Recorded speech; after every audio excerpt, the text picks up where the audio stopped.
नमस्कार. कसे आहेत सगळे? अपेक्षा करते सगळेजण मस्त मजेत आणि आनंदात असतील. छान दिवसाची सुरुवात झाली आणि आज आहे आषाढी एकादशी. तसा व्लॉग तुमच्यापर्यंत खूप उशिरा पोहोचतोय, पण त्या दिवशी शूट केलं होतं. चला म्हटलं तुमच्यासोबत शेअर करूयात. तर काल रात्री आम्ही साबुदाणा काही भिजत घातला नव्हता. म्हटलं सकाळी उठून घालता येईल. त्याचं रिझन हेच होतं, कारण माझ्याकडे ना छोटा जो साबुदाणा असतो ना, तो होता. मोठावाला काही नव्हता आणि मोठावाला काही लवकर भिजत नाही. त्यामुळे रात्रभर त्याला भिजवावा लागतो. तसंच हा छोटावाला आहे ना, लगेच भिजतो. त्याच्यामुळे म्हटलं की सकाळी उठल्यानंतरच टाकूयात. तसं तर आजचा प्लॅन होता वडे बनवण्याचा, पण पुढे काय झालं ना ते नक्की पहा. इथे मी अंघोळीवरून आले की लगेच म्हटले भिजत घालावं, जेणेकरून माझं वगैरे आवरेल, कामं वगैरे घरातली आवरेपर्यंत, म्हणजे 11 तरी हे छान असं भिजून जातील. काही जास्त वेळ लागणार नाही म्हणून ते पहिल्यांदा भिजत घालायला घेतले. आणि रात्रीत सगळं किचन वगैरे व्यवस्थित आवरलेलं असेल ना, की सकाळी आपली फ्रेश जाते. एकदम उठल्यानंतरनं कामं करायला पण खूप जास्त उत्साह येतो. रोज सकाळी दोघांच्या टिफिनमुळे पण मला खूप लवकर उठावं लागतं. त्यामुळे ना किती जरी उशीर झाला ना, तर संध्याकाळी मी किचन क्लीन केल्याशिवाय अजिबात झोपत नाही, जेणेकरून माझी मॉर्निंग फ्रेश व्हावी ह्याच्यासाठी. इथे मी 2-3 पाण्यानं स्वच्छ असं साबुदाणा धुवून घेतला आणि त्यानंतरनं त्याच्यावरती झाकण ठेवून दिलं. आता असं म्हणतात की बारका जो साबुदाणा असतो ना, तो आपल्या हेल्थसाठी चांगला नसतो, पण काय करणार, घरात आणलेला आहे त्याच्यामुळे वापरावा तर लागतो. आणि हा खूप दिवसाचा आणलेला आहे, म्हणजे हे तर काय खिचडी वगैरे आता खात नाहीत उपवास असला तरी पण. त्यामुळे तो तसाच पडून राहिला होता आणि म्हटलं चला आता आज आहे तर बनवूयात, नको नवीन मोठा साबुदाणा आपण आणायला. इथे म्हटलं लगेच माझ्यासाठी चहा पण ठेवून घेते, कारण चहा जर नाही ना घेतला तरी पण काहीतरी चुकल्यासारखं वाटतं. आणि माझ्या बाबतीत हे असं होतं बरं का, म्हणजे ज्या दिवशी उपवास असतो ना त्या दिवशी मुद्दाम सकाळी लवकर भूक लागते, आणि ज्या दिवशी उपवास वगैरे काही नसतो ना त्यावेळेस काहीच वाटत नाही. असं होतं. तुमच्या बाबतीतही असं होतं का? मला नक्की कमेंटमध्ये सांगा. तर एकीकडे मी चहा ठेवला होता, चहा कडला तोपर्यंत केस वगैरे पुसून घेतले आणि म्हटलं लगेच मग इकडे बाहेर बसून ना मस्त गरमागरम चहा एन्जॉय करावा. तसं तर जेव्हा हे घरी असतात ना त्यावेळेस मला एकटीला चहा घ्यायला नको वाटतं, पण काय करणार, साहेब ज्या दिवशी सुट्टी असते त्यावेळेस 9, 9:30, 10 असं उठतात. त्यामुळे त्यांच्या वेळेपर्यंत तर मला काय चहा पिण्यासाठी दम निघत नाही किंवा चैन पडत नाही असं म्हणायला पण काही हरकत नाही. त्यामुळे मी पहिला चहा पिऊन घेते. आज बाहेरचं वातावरण बघा असं काहीसं झालं होतं, म्हणजे कंटिन्यू आमच्याकडे पाऊस पडतोय. तुमच्याकडे पाऊस पडतोय का? तर ना मी आषाढी एकादशीची आज अशी काहीशी पूजा मांडली होती. आता मला व्हिडिओ शूट करायचा होता, पण लाँग व्हिडिओ, शॉर्ट व्हिडिओ हे दोन्ही व्हिडिओ घेत बसले की मग कामांना वेळ होतो. आणि आज शॉर्ट व्हिडिओ पण शूट नाही केला, कारण मनोभावे पूजा करायची होती म्हणून कॅमेरा वगैरे सगळं साईडला ठेवलं होतं आणि मस्त अशी मनापासून ही पूजा करून घेतली. आणि त्यानंतर मग जे काही व्हिडिओ शूट वगैरे असतील ना ते करून घेतले. जवळजवळ मला वाटते 11 वाजले होते. त्याच वेळेस आम्ही मस्त फराळ करायला घेतला. आणि बटाटे वडे मला बनवायचे होते बरं का आज, म्हणून मी एवढं सगळं केलं होतं. पण माझ्याकडे ना जेव्हा मी बघायला गेले ना बटाटे शिजायला घालण्यासाठी, त्यावेळेस फक्त एकच बटाटा घरामध्ये होता. म्हटलं तर त्यात काय बनवणार आपण, म्हटलं जाऊ देत, मस्त खिचडी बनवते. तो बटाटा टाकून खिचडी बनवली, खाल्लं पिल्लं, त्यानंतर निवांत राहिले. संध्याकाळच्या वेळेला इथे दिवाबत्ती करायला घेतली आहे. आणि डीमार्टमधल्या ज्या अगरबत्त्या आहेत ना त्या बघा अशा धोकादायक आहेत, म्हणजे आपण आणतो घरी, पण लावलं ना तर त्या काय पूर्ण विझतच नाहीत, असं होतं. आता मी ज्या त्या देवापुढच्या होत्या ना त्या परत मी तिकडेच लावून टाकल्या आणि एक नवीन काढली आणि ती तुळशीमध्ये लावली. किती दिवसापासून म्हणते की मला एक तुळस आणायची आणि ती किचनमध्ये लावायची, म्हणजे किचनचे जे ग्रिल केले ना तिथे लावायची, पण अजूनपर्यंत काही योग भेटत नाही. सॅटर्डे संडे संध्याकाळी 6 नंतरनं घराबाहेर पडतो आणि 6 नंतरनं सगळ्या नर्सरीज वगैरे बंद झालेल्या असतात. घराच्या इतक्या जवळ नर्सरीना काय सांगू तुम्हाला, तरी पण वेळ भेटत नाही आहे जायला. आणि ह्या पावसामुळे तर घरातून बाहेर पडणं जरासं अशक्यच झाले. त्याच रोडनं मी धनुषला स्कूलला सोडते आणते, पण ना तरी पण मला एकटीला जाऊन घ्यायचं काही मन होत नाही, त्याच्यामुळे ते इतके दिवस पेंडिंग राहिले. तुम्हाला म्हटलं ना की बटाटे वगैरे सगळं संपलं होतं. आणि आमच्या इथे ना एक इतक्या छान मावशी भाजी विकतात ना, म्हणजे काय सांगू तुम्हाला, असं इतक्या फ्रेश असतात ना. थोडे पैसे गेले तरी आपल्याला काही वाटत नाही, पण जेव्हा फ्रेश आपल्याला माल भेटतो ना त्यावेळेस खूप मन आनंदी होऊन जातं. आम्ही नेहमी ना तिथूनच भाज्या घ्यायला सुरुवात केली, म्हणजे मेथीची भाजी असू दे, कोथिंबीर असू दे, आणि गवारीची शेंग तर एवढी छान आहे ना त्यांच्याकडं की असं वाटतं की खायचीच मला म्हणून. लास्ट टाईम पण मी आणली होती आणि त्याची सुकी भाजी, परत एकदा पातळ भाजी बनवून झाली.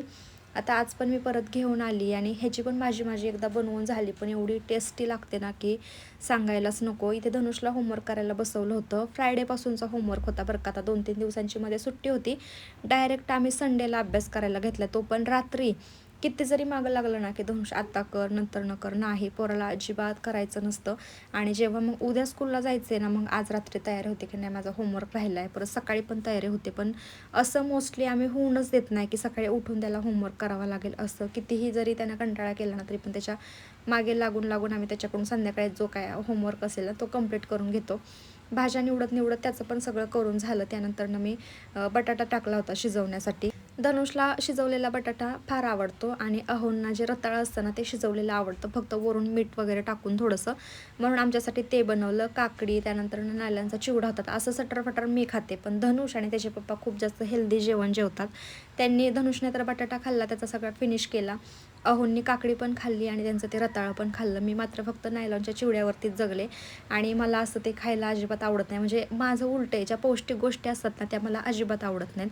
आणि अहो खूप मागं लागतात की खात जा, हेल्थसाठी चांगले म्हणून, पण मला समजतच नाही ते. त्या दोघांना पण घरातून पहिलं बाहेर पाठवलं. ते म्हणत होते तू तुझं काम आवरून घे, मग आपण दोघे पण खाली जाता म्हणून.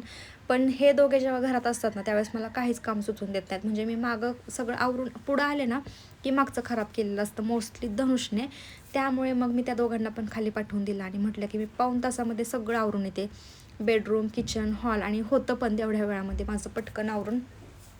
किचनमध्ये काय गॅस वगैरे पुसायचा नव्हता मला जास्त, नाहीतर मग 1.5 तास किचनमध्ये लागतोच मला, वेळ जातो खूप जास्त.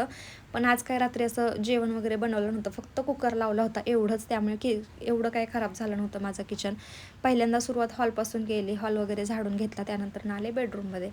आता बेडरूममधलं आवरायचं म्हणलं ना की हे बेडशीटच झाला मला जास्त त्रास देतं. म्हणजे इलॅस्टिकचं आहे बरं का, पण इतकं जास्त चुरगळतं ना, कुठूनच व्यवस्थित बसत नाही. आता हे पिलो कवर पण बघा ना, त्याला छोटे पडतायत तर ते एकदम ना बाहेर आल्यासारखं दिसतं. त्यामुळे माझं 10 वेळा तीच धडपड चालू असते की नाही हे व्यवस्थित आवरायचे, व्यवस्थित आवरायचे. करून करून सगळं जेव्हा व्यवस्थित आवरून होतं ना त्याच वेळेस माझं मन शांत होतं. आत्ता बेडरूममध्ये ना 2 कपाट आहेत, ह्या साईडला एक आणि त्या साईडला एक. मध्येच मी टिपवाय पण ठेवला आहे आणि जो साईडचा टेबल आहे ना बेडच्या तो मी हॉलमध्ये ठेवून दिला आहे.